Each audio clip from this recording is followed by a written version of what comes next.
нақты жабылыстың себебі қашан анықталады? Сұрағыңызға рахмет. Жаңағы үшінші доценті клубада қазбаланың жарылысы болды. Өкінішке орай 11 адам қайтыс болды. Өздеріңіз білесіздер, басындағы жатыр больницада. Сол үшін қазіргі кезде премьер-министрдің тапсырмасымен мемлекеттік комиссия құрылған. Төтенше вице-министр басқарады. Қазіргі кезде іс қозғалған.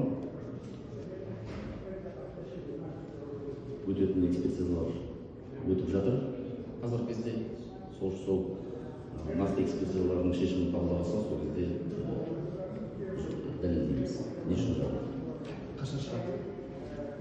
Оны тосу керек, бірнеше экспертиза 3 айдан жарты жылға дейін алады.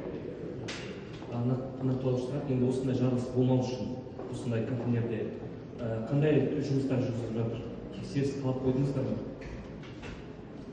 Бұл мәселемен премьер-министрдің тапсырмасымен орталық мемлекеттік органдармен комиссиясы құрылған.